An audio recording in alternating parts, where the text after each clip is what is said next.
grade 12s. Welcome to Life Science. And today we're going to have a look at the human endocrine system. Now, I know you've heard of two things. You have an endocrine system and you have an exocrine system. You mustn't get confused with the two, okay?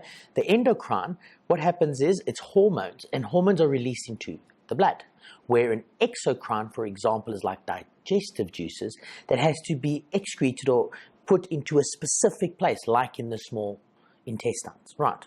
Okay, so that was just a quick cover of what it is. So as we begin, we're going to have a look at terminology, because you know terminology is the most important thing. Okay, if you know your terminology, you'll understand everything else a lot easier. Okay, so here we go. I've got 4 words for you. First one, let me just get a pen going here. Okay, first one, hormones. Okay, next one, gland. Next one, endocrine. And then last one, negative feedback mechanism. Okay, now each one of those are very important because we're going to be talking about them all the time, and you need to know it so that when I speak about it, you can understand it. Okay, so I'm going to give you a quick 2 minutes to do that. Make sure you concentrate and give me everything you can. Are you ready? Off you go.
Let's look how you did, right?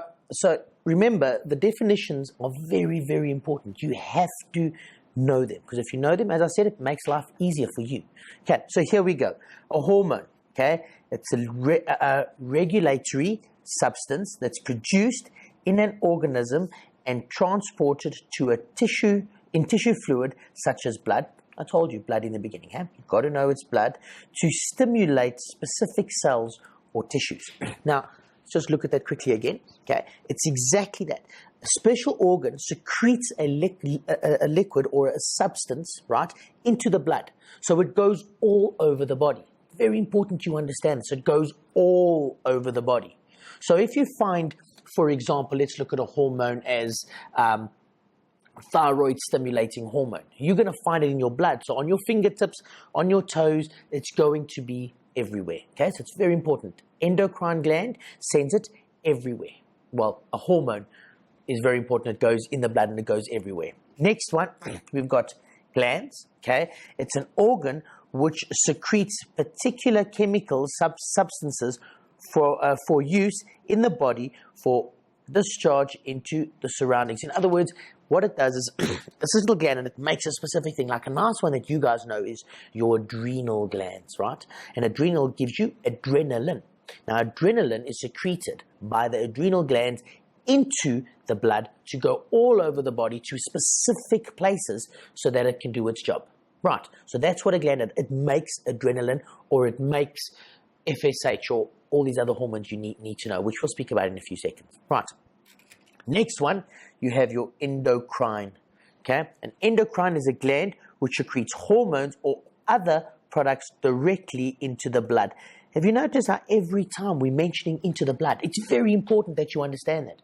As I said, an exocrine takes it to a specific point, like for example, the small intestines, where endocrine is all over the body. Okay, and endocrine is your hormones. Okay, now let's look at the next one. Negative feedback mechanism. I was waiting for you guys to look at this one. This is a very difficult one. Okay, sounds easy, but it is difficult. Here we go.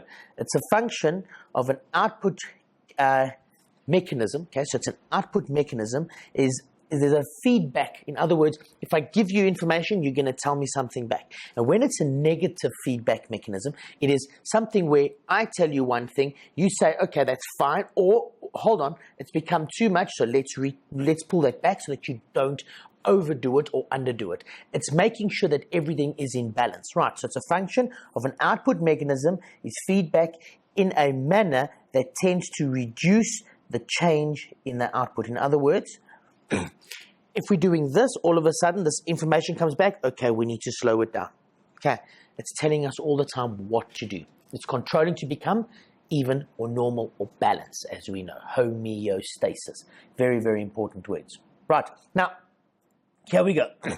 We need to have a look at the main thing. Now, if you look at the brain, in the brain, there's specific places that is the control center. Now, you know the brain, we did the control center of the motor neuron and the sensory neuron and all of that, right? Now, it's also, there's two parts in there, or one big main part that controls everything else. So you get, like, for example, the best way to explain it, you have a headmaster and you have a deputy. The headmaster tells the deputy what to do. The deputy says, okay, you guys go do that, and that. Right, okay? Or in your case, a head boy, a deputy, a head boy, or a head girl, deputy head girl, and the head boy tells the deputy head boy what to do, and he lets the prefects do what they need to do.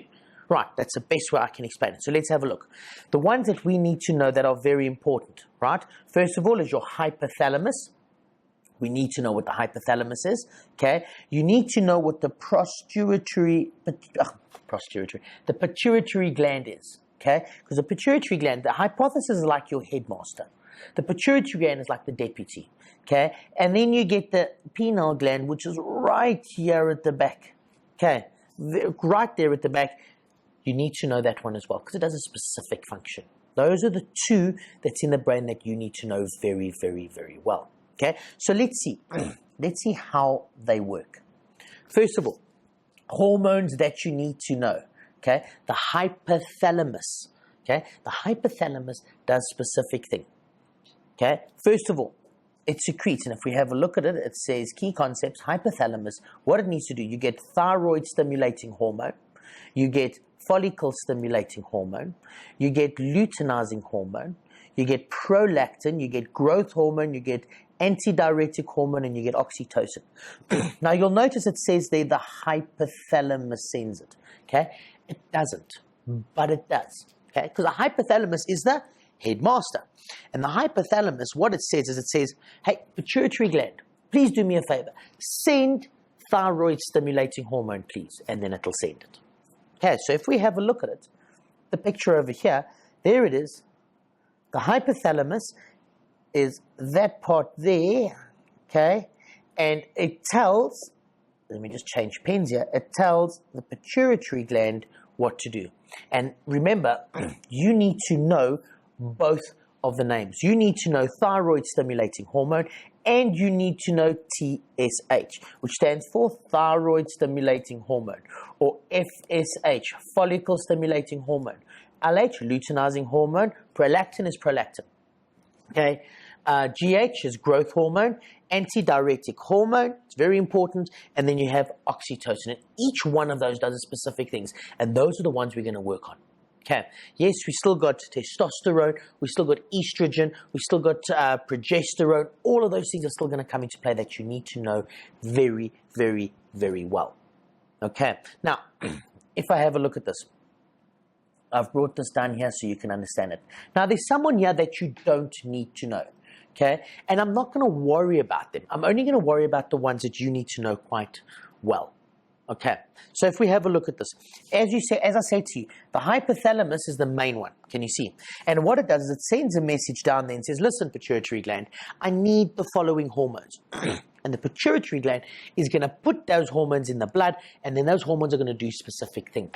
Okay, so let's have a look. The first one I want you to have a look at is oxytocin. Now, oxytocin is very important. It helps, right, when it's time to give birth for the lady. Okay, so it goes to the uterus. It helps give birth. It doesn't help give birth, but it makes you want to give birth. Okay, the next one that we're going to have a look at is prolactin. Okay, now have you ever heard of the thing called a woman is lactating? Okay, and when a woman is lactating, or try this one out, if you have a dog and she's had puppies, she lactates. In other words, she produces milk. Okay, and prolactin says, okay, it's time for the mammary glands to start producing milk. That's what prolactin does. Okay, so prolactin is a good thing. Next one I want you to have a look at is FSH or LH, follicle stimulating hormone or luteinizing hormone. Okay, it sends it to those specific things. It sends it to the ovaries and testes, right? Now, I'm going to look at the ovaries for the moment, okay? FSH, follicle stimulating hormone, it tells the ovary to produce a follicle, okay, a Graafian follicle, which makes an egg, okay? Luteinizing hormone, what it does is when the egg is too big to stay in the ovary and it needs to be released, okay, you have luteinizing hormone changing the Graafian follicle into the corpus luteum. Okay, and the corpus luteum produces progesterone and the Graafian follicle produces estrogen. So all of these things are linked together, okay? But at the moment, we're still on the pituitary gland, okay? Pituitary gland sends FSH, and if you have a look here, it helps with estrogen, that big word, estradiol, and testosterone. Those are the two. Estradiol is the female, testosterone is the male, okay? Next one, TSH, okay? Thyroid stimulating hormone, okay? And as it releases, that hormone goes all the way to the thyroid gland, and when it gets to the thyroid gland, what does it do? It tells the thyroid gland, listen, but I need you to secrete T3 and T4 thyroxine, okay? So there it is. Secretes thyroxine, T3 and T4, so make sure that you remember those. And then, of course, you've got GH, which is your growth hormone, also comes from the pituitary gland. It sends it to the liver so that the liver can produce the IGF. We're not worried about the IGF and the T3 and T4 and the cortisol. We're worried about the main thing, what the pituitary gland is sending. Growth hormone, thyroid stimulating hormone, follicle stimulating hormone, luteinizing hormone, prolactin, oxytocin. Those are the ones that we're looking for. Right, and if you know those very well, you sort it, okay? Each one works on a specific place, okay? Now, what I've done is I've got a couple of questions for you. Now, if you have a look at it, there you go. You've got all these things, okay? And if we have a look at it, you get the different hormones. So we've got the testes, okay, or the ovaries, okay? So both of those work with 8, okay? You have 7, which is this funny shaped thing that looks like that, okay, over here. It looks more like, I think it looks like a carrot for some reason, okay. Then you have on those glands over there, okay, you have this gland over here, you have that gland over there, and then you've got the 3 glands. Can you remember them? Hypothalamus, you get the, think about it, the hypothalamus, you get the come on the tip of my tongue today. It's the, I'll get back to those now. Let me just do this, okay? What I want is I want you to label 2 and 3. And in actual fact, it's a good idea that I didn't tell you what it is. 2 and 3. Make sure that you know them. I want a quick label for them. I'm going to give you a quick minute. Are you ready? Off you go.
Okay, so let's have a look at it. I know I didn't bring the names down for you, but I did bring them up so that you could see. It was 2, sorry, I put 2 and 3. I actually wanted 2 and 6. Okay, 2 and 3. Let's have a look. What is number 2? I'm going to give you the correcting because I moved it over there and I didn't leave it. Okay, what is 2? Can you remember? Let's bring it down. Number 2 is your pituitary gland. And number 6 is those ones, remember you get on your kidneys, you get those little glands that stick up like this. And they give you all your, it's like a burst of energy. And it'll be your it'll be your adrenal glands. And your adrenal glands produce adrenaline. Because you put down number 3, because I made the mistake, because you put down number 3, the number 3 is called your hypothalamus. Okay, and your hypothalamus is the main part of your brain. You remember the headmasters I was trying to tell you. Please don't put a headmaster in a test. It's not going to help you. Okay, we want to know the hypothalamus tells the pituitary gland what to do. Okay, now I've got a couple of more questions, but before we get to that, I think you need to go for a break. Okay, so do I. Have a quick break. When you come back, I've got a couple of more questions on this exact same diagram. So I'll see you straight after this. Cheers. Well, welcome back. Let's have a look. I've got a couple of more questions for you. Now, with these questions, okay, it's simple and it's quick and it seems easy and it's just numbers, right? But you need to know what does what. Okay, so here we go. Same picture. Okay, so there's no difference. Okay, and I want you to write down, here we go, write down only the number of the glands. Okay, so simple. Produce the hormone glucagon. Okay, produce the hormones glucagon. Glucagon is a special hormone. Okay, produces a hormone that controls the growth of long bones. Ooh, that's quite a cool one. Produces an iodine-containing hormone, and then produces a hormone that is involved in the reabsorption of salts by the kidney. Okay, so there they are.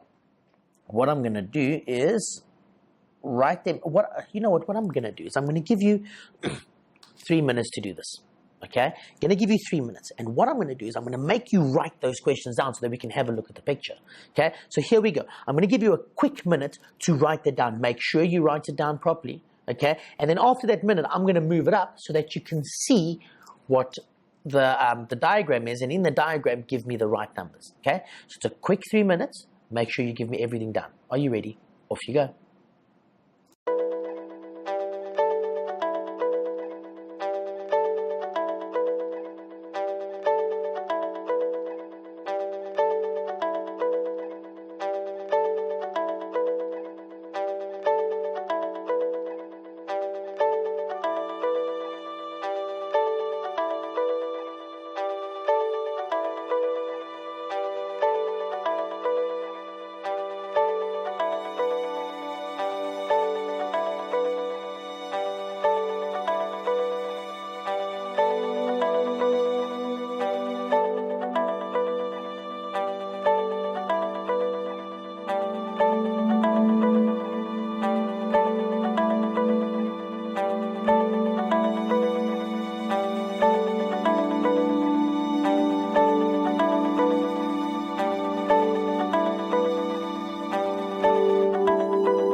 Let's see how you did. Hopefully you got all the questions down and we can go through it. Now what I've done is I've put 2 on a page so we can actually see what we're going through. Okay, the first one, produces the hormone glucagon. Now, glucagon is made in this area over here. Okay, it helps with glucose. Okay, so if we have a look at it, it's number 7. Okay, what it does is it changes glucose into glycogen. That's what it does. Okay, glucagon changes glycogen into glucose. Okay, you mustn't make that mistake. Insulin, same as we all do it. That's why you need to think. Insulin changes glucose into glucagon and into glycogen, and glucagon changes glycogen back into glucose. Okay, so that's what number 7 does. The next one is produces a hormone that controls the growth of the long bone. And if you have a look at it, that is number 2. Okay, number 2, if you remember what number 2 does, it secretes growth hormone, and the growth hormone goes to the liver. Can you remember? So it does increase it. Okay, so that is the next one. So number 2 also secretes the growth hormone. We understand this. Not quite easy, huh? Now, the next question I gave you guys, if we have a look, bring it down, is, produces an iodine-containing hormone. So it's a hormone that contains iodine. It's a very, very specific hormone, okay? And if you have a look at it, it is, I'm going to bring it down, number 4, okay? And number 4 is thyroxine. Now, thyroxine is an iodine. It's got iodine in it. And it helps with the metabolic rate of your body, okay? Makes it speed it up or slow it down. When you've eaten, it brings it out. It makes it burn all the food. If it doesn't have any food, it doesn't do anything, okay? It can go wrong sometimes, so you need to be careful with what does what and how does it work, okay? Next question we have, produces a hormone that is involved in the reabsorption of salts by the kidney. Now, if we have a look, number 3 over there, okay, it's the posterior pituitary gland, okay? What it secretes is it secretes a hormone called antidiuretic hormone, okay? Antidiuretic hormone. And what that hormone does, okay, it makes you stop going to the toilet. So it increases the salt levels in the kidney, and if it increases the salt levels in the kidney, then we bring in water. Okay, so you need to know the sodium pump, which is found in the kidneys by the loop of Henle, and how the salt and the water reacts through a osmotic potential. Okay, very, very important. And what makes that start? It is the posterior pituitary gland, which makes it do that. Okay, very, very important. Okay, there we go. Next one. I've come to a nice picture. And if you have a look at it, at this picture down here, it's just one picture. There you go. You have this hormone that's right at your neck over here. Okay, right over here. And that is called your thyroid gland. Okay, and your thyroid gland helps with your metabolic rate. Now, your metabolic rate is how we break things up into things that we can use it. Okay, so if you look at it, at the moment, a good sportsman and yourself have got, well, most of you have got a high metabolic rate. So this part over here is your thyroid gland over here. Okay, and what actually happens if you look on the picture, there it is as well. It's covered in, I'm coloring it in blue. Okay, that thyroid gland is very important. Remember, it breaks down things so that you can use it. So at the moment, a lot of you, because you are young, you've got a high metabolic rate. So you're very, very thin. And you're always hungry, right? So the body says, I'm hungry. We need to break down this stuff. Let's get the metabolic rate going. Okay? Now, when you get older, your metabolic rate slows down. And that's why it's difficult for us to lose weight, us adults. You know, me, very difficult to lose weight. Because my metabolic rate is a lot slower. The problem is that if you have a problem with your metabolic rate, and if you have a problem with your metabolic rate or under-secretion or over-secretion of thyroxine, you're either going to get too fat or you're going to get too thin, which both is wrong. Remember, you've got to be at homeostasis. Now have a look. It's cool, I'm just going to erase this so we can actually see what's going on. The thyroid gland is that one that I colored in, okay? The right lobe, you get the left lobe, you get the trachea, so it runs just over it, okay? It's very, very important, that gland. Now, what I've done is, I know this is a terrible picture, but this is called the thyroid system, okay? And there's a negative feedback mechanism with it. And what it actually does, if I have a look at it, you have two different hormones. You have TRH and you have TSH, okay? Now, TSH is thyroid stimulating hormone, okay? And TRH is your thyrotropin releasing hormone, okay? Thyrotropin releasing hormone. And they work opposite to each other. Okay, if I have the thyroid stimulating hormone, okay, and it gets sent to the thyroid, and the thyroid then secretes hormone, the thyroxine, okay, and the thyroxine helps with the metabolic rate. When we don't need thyroxine, then we secrete TRH, and TRH slows the releasing of thyroxine away, and it stops it from being released, creating a negative feedback mechanism. Okay, all of these are very important. Thyroid stimulating hormone is going to secrete T3 and let me do that. Going to secrete T3 and T4. Now, don't get mistaken with T3 and T4 cells with blood. This is a hormone, thyroxine 3 and thyroxine 4. Okay, it's a big difference. Okay, and that is just a quick picture on how it works. Hopefully, you understood it, and while I'm teaching this, you are taking notes. Very, very, very important. Okay, now, next thing I've got two questions for you. Now, these two questions are cool, okay, and you need to do them. So I'm going to give you 3 minutes again to actually do these questions, okay, but I want you to concentrate because, let's have a look. State two similarities between hormones and nerves that regulate, regard to their function. So, nerves and hormones. Okay, and the second one, name one functional difference between hormones and motor neurons. Now, listen carefully. Very important to put as much effort as you can in this specific thing. Okay, this is one of the biggest questions that they are going to ask you. Okay, you need to know the difference. Make sure you understand the difference. Okay, so I'm going to give you 3 minutes. Give me everything you can. Try and explain it to the best. Remember, when I give you something, I'm giving it to you in point form. Okay, and I'm explaining while we're doing it. Make sure you explain it when you put it down. Okay, so I'm going to give you 3 minutes. Off you go.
Well, let's see how you did, okay? This is such a cool one. You must understand that both, and before I get to the answers, both your endocrine system and your nervous system both control the body, okay?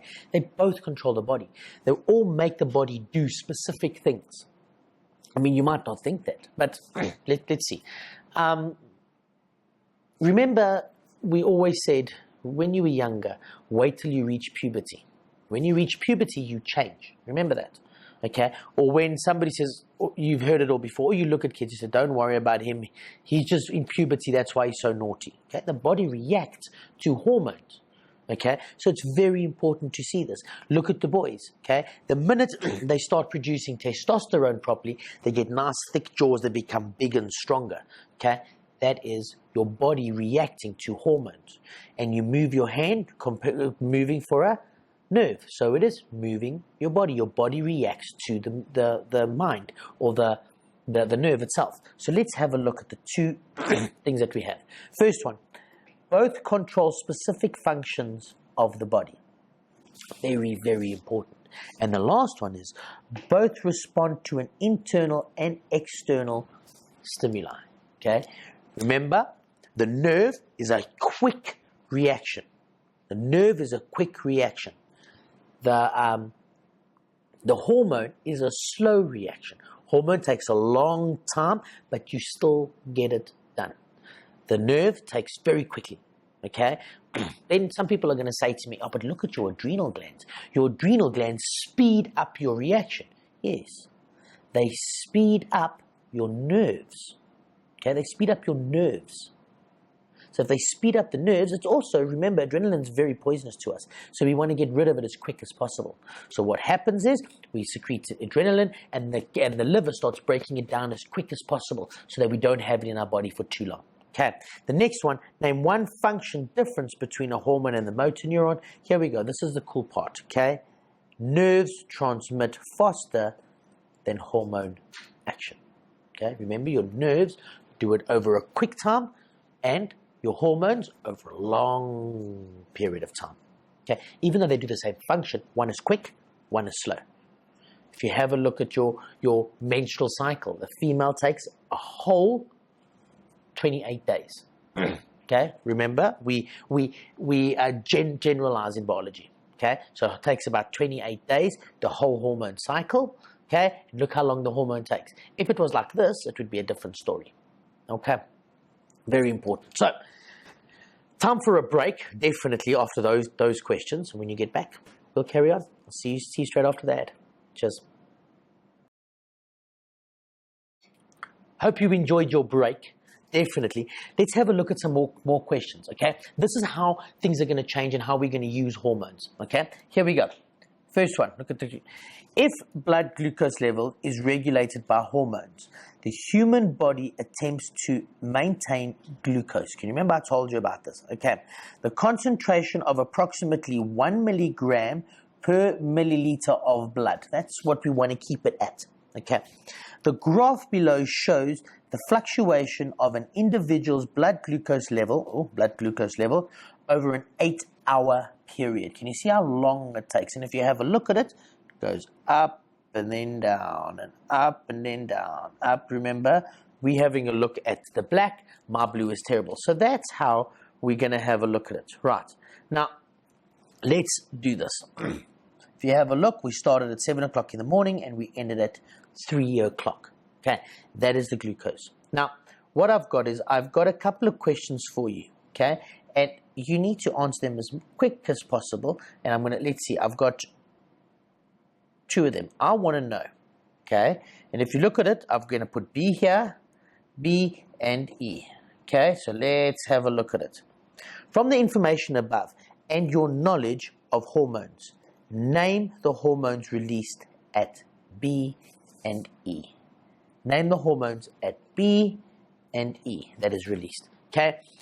And I'm going to ask you just to think about it for 2 seconds as I'm talking, and then I'm going to ask you for your answer. Okay? Now remember, if I have a look at this, this is where the blood glucose level started. Okay? And if you have blood glucose level and it increases, that is your normal state. The dotted line is where they want it to be. They want it to be, remember what we said, it's a certain amount per milliliters. Okay, so let's have a look. I'm sure you got those answers by now. Here we go. First one. B is your insulin. How do we know it's insulin? Remember, insulin, what insulin does is it literally takes the glucose, change it into glycogen, and it makes sure that the muscles in that can absorb it as quick as possible. Okay, the minute that happens, look at the glucose levels, it drops. Okay, and then it goes up again, and then it drops, and then at E, the same as what's here. Remember, I told you that it's a negative feedback mechanism. Okay, so you have your insulin and your glucagon. So there we go. Your B, come on, your B will be glucagon. Insulin, watch this. Insulin needs glucagon. So insulin changes glucose into glycogen. Glycogen changes it back into glucose. And every time it moves, we want to be there. If it's stable, then that will be used to, and then when it's too low, that one's going to be used. Okay, very simple. Now, let's have a look at the next one. Next question here. Same thing. An individual ate a meal at point E. Explain the pattern of the graph for the next 2 hours. Okay, so there we go. And I'm going to give you a few seconds to think about that. Okay, they want to know what happens. Explain what actually happens from here to here. Okay, for the next 2 hours. So it was 11, 12, and there's one period. So it's 11, 12, 1, 2, 3. So it starts at 12 and it finishes at 3. That's 2 hours. Well, sorry, at 1. Up to there. Wants to know what happens there. Okay, very, very simple. Think about it carefully. What do you think? And I've spoken about this over and over and over again. Make sure you're concentrating. Very, very easy. Now, I know that I'm not giving you time to think about it, but there's a reason for it. Okay, there's a big question I want to get up to. Okay, now, let's have a look what we have. There we go. Very simple. In the first hour after eating, the glucose level increased, and you can see it. Look how the glucose level increased there. Okay, so the glucose level increases, and as it increases, the hormone insulin was then secreted to convert the excess glucose into glycogen, which in result in the glucose level drop in the second hour. So as it's going up, the glucose, and it starts dropping. Can you see how it drops? There's your 2 hours. Okay, so that was very simple and easy. Make sure that you understand how that actually works. Okay, and what I have here now is I have this carrot-like thing. Remember I told you, here it is. Here's this carrot-like thing. And I love this thing. Okay, this is one of my favorite hormones. Okay, or one of my favorite organs, should I say. Okay, now this organ is known as an exocrine and an endocrine gland. Okay, it's called an exocrine gland because it secretes straight into the small intestine. Okay, and it secretes things into the blood. It secretes glucose, insulin, and glycogen into the body. Okay, into the blood, and it excretes pancreatic juices into the small intestine, which creates all your enzymes, you know, like your prolactin and all of those things. Okay, now this guy here is called your pancreas, and in the pancreas they've got 2 cells. They've got a bunch of cells called the islets of Langerhans. Okay, the islets of Langerhans, and the islets of Langerhans there's 2 types. There's alpha and beta. And alpha cells make glycogen, and beta cells make insulin. Okay, so that's what this thing is. Okay, very, very important, and it helps with digestion. And if you look at it, this here does digestion as well, but it's just got to do with glucose levels. Remember, glucose is very poisonous to us. If you have it in your body all the time, your body doesn't function properly. Okay, so you've got to remember how important things are. Now, if we have a look at it, remember I said the pancreas? There it is. The hormones of the pancreas, there's 2. Okay, let me change pens here. You get glycogen and you get insulin. Now remember I said the insulin is secreted by the beta cells. The glycogen is by the alpha cells. Okay, and of course, if if I have a look at it, I'm just looking at these because you get the pancreatic polypeptides and all of that, okay? But I'm more interested in the insulin, okay? It promotes the movement of glucose out of the blood and into the cells. Very, very important. If you don't have that, you have a problem. Your body doesn't function properly, okay? Your glycogen stimulates ketogenesis, the production of ketones. Don't stress too much about it. The main thing we're looking at, it takes glucon, okay, it goes through gluconeogenesis. There we go. I could get it right for once in my life. The production of glucose from non-carbs. In other words, like your proteins and your fats. So it gets the energy out of there. And also, remember, it changes, it breaks down glycogen into glucose. That's the important part. Okay, and then also promotes movement of glycogen into the blood cells. We said that about it. Okay, triggers low blood glucose and proteins. Okay, all of those things work with the sugar levels. If you have a look at it, either too little sugars or too much sugars. Okay, very, very, very important. Okay, if you have a look here, I've got your adrenal glands, and remember your adrenal glands for adrenaline and aldosterone. That also comes from there. Aldosterone works the opposite. Remember we said all that salt comes from the pituitary gland with antidiuretic hormone. Now aldosterone does the opposite of that. Very important to remember. Okay, and you have the cortex and you get the medulla. There's the two parts, and each part does a specific thing. You need to know which one does what. Okay, now gonads.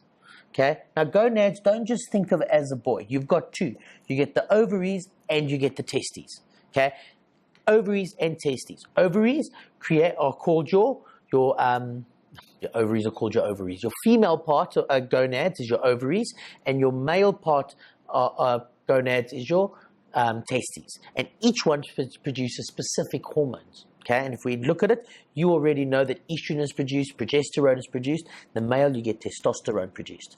Okay, now, negative feedback mechanism. Okay, and I'm trying to get through this because I want to get to a big question for you. Okay, now remember the effects and response. Okay, so remember I said to you that's half. If something is here, we're all happy, everybody's happy. But remember we use things, so if it drops, we need something to speed it up. Okay, so in this case, let's use glucose, insulin and glycogen. Okay, when we have too little glycogen, when we have too little glucose, the glycogen is going to push it up. Okay, when there's too much glucose, the insulin is going to push it down again. Okay, so it works in a balance. You've got to get a balance. Without that balance, it's not going to work nicely. Right. And then, describe the negative feedback involved. This is a big question, and I want you to write this down. Okay, this is why I was trying to push. Describe the negative feedback mechanism involved with TSH and thyroxine.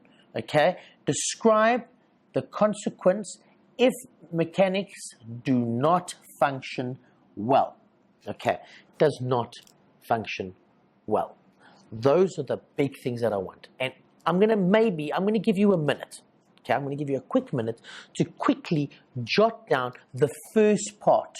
Describe the negative feedback mechanism involving in TSH and thyroxine. You're going to have a quick minute. Are you ready? Off you go.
Okay, so let's have a look. Now, there's two parts to that question. I'm only going to help you with the one part, so you need to listen carefully.